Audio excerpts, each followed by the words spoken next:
Quero falar a você, em primeiro lugar, que o nome Ezequiel significa que Deus fortalece. E aí Ezequiel viveu e levou a sua vida no sentido de levar fortalecimento às pessoas.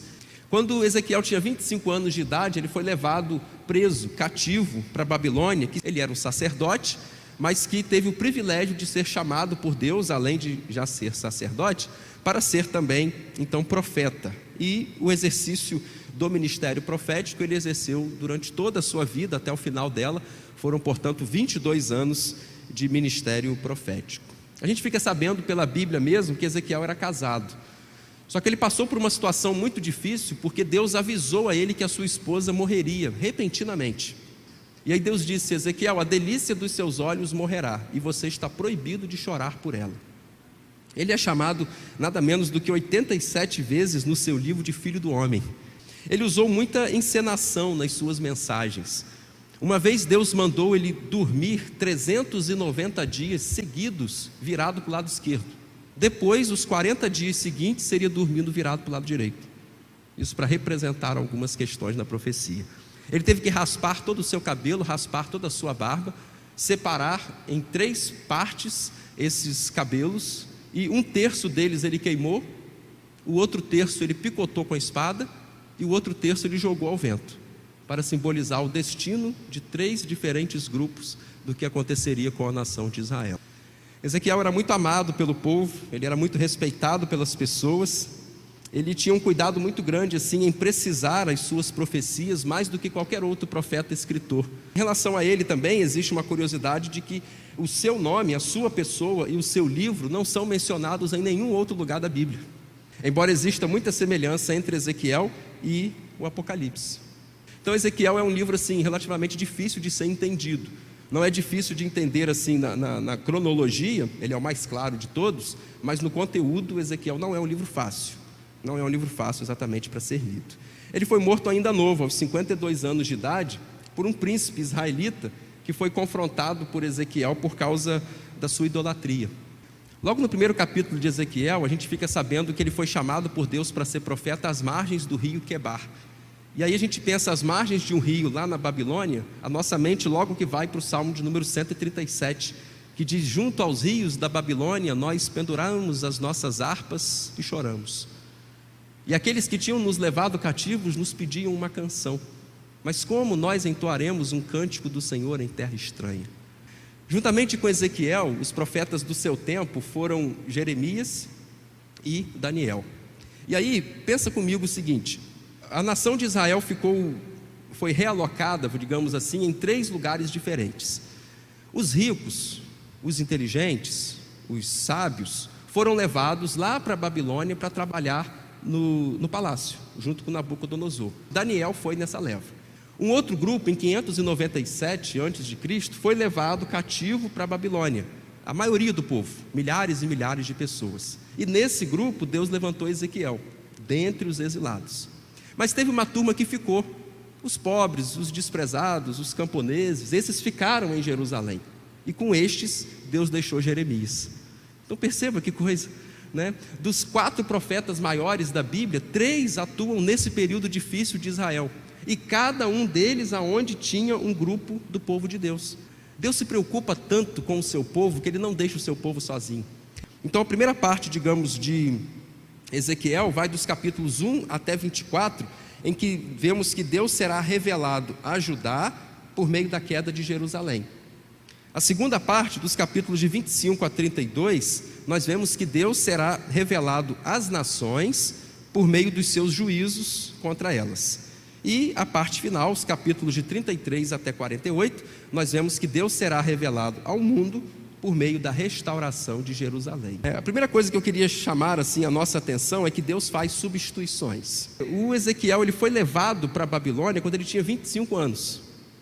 Era um sacerdote, faltando 5 anos para começar a exercer o seu ministério de sacerdote em Jerusalém. Mas ele foi levado para a Babilônia e perdeu essa oportunidade. Mas a Bíblia diz que no 5º ano em que Ezequiel estava no cativeiro, portanto, quando ele completou 30 anos, ele foi chamado por Deus para ser profeta. Irmãos, tudo que Deus tira da nossa vida é porque Ele quer colocar outra coisa no lugar. Nós somos atalaias. Você sabe que antigamente as cidades eram cercadas por muros e o indivíduo chamado atalaia, ele ficava lá no alto. E ele tinha o compromisso de ficar vigiando o tempo todo se o inimigo estava vindo.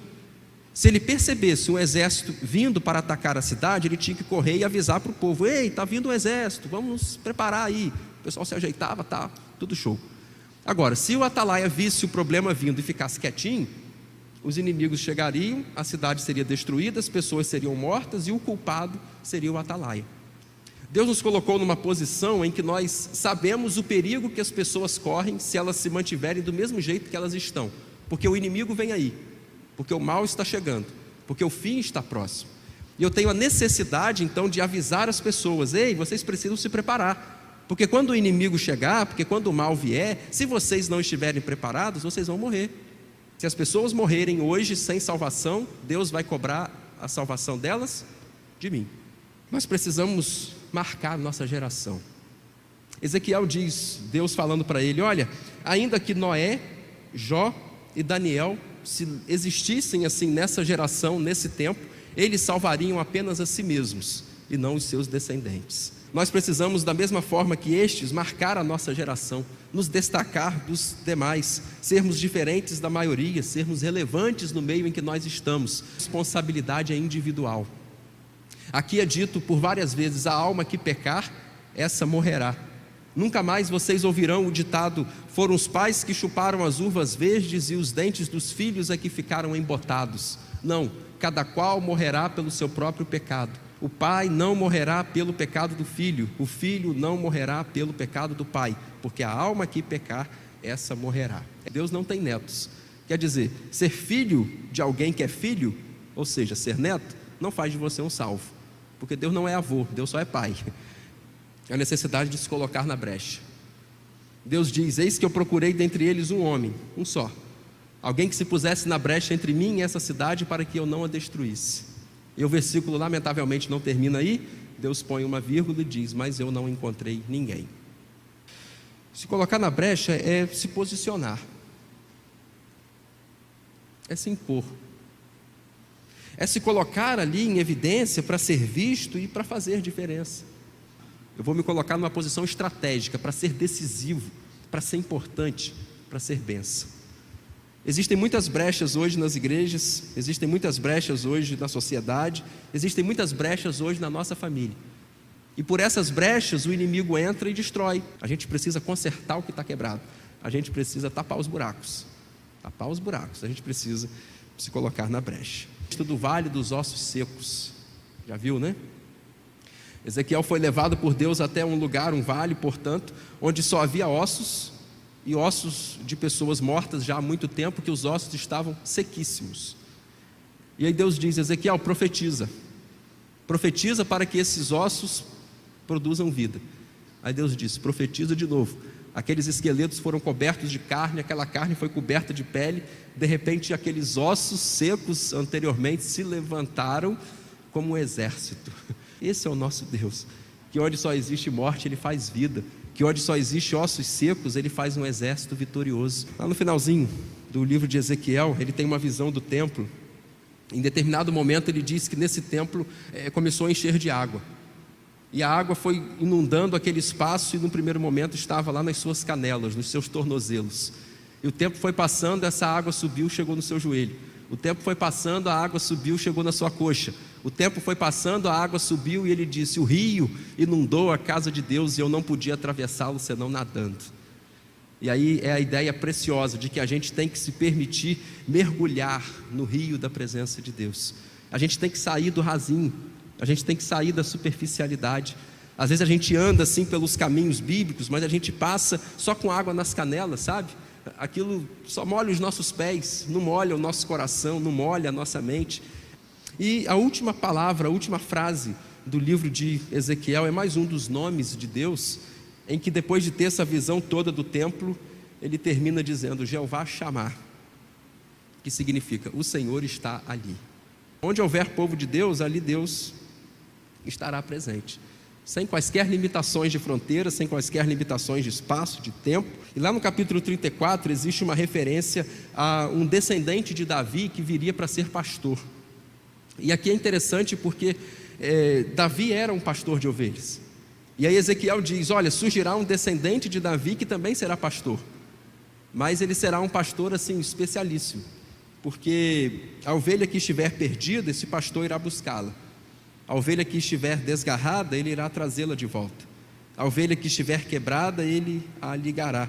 Aquela que estiver doente, ele a fortalecerá. E ele vai apacentar todas elas com justiça. E vai promover assim o desenvolvimento delas, porque fará com que caia sobre elas sempre chuva de bênçãos. É o Jesus que vem e deixa as 99 ovelhas para buscar a que está perdido.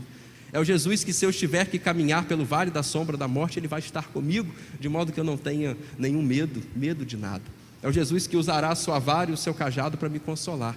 É o Jesus que ouve a minha voz e eu ouço a voz dele, e nós nos conhecemos, porque o bom pastor assim o faz. É o Jesus que foi capaz de dar a sua vida por mim, porque o bom pastor dá a sua vida pelas suas ovelhas.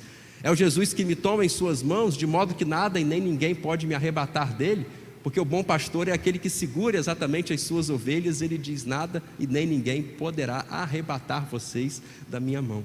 É o Jesus que nos conduzirá por pastos verdejantes, nos levará a águas tranquilas. É o Jesus que nos ajudará a nos reconciliar com os nossos inimigos, porque preparará diante de nós uma mesa, para que a gente possa ser honrado diante dos nossos inimigos. É o Jesus que caminhará conosco com a sua bondade, com a sua misericórdia por todos os dias da nossa vida.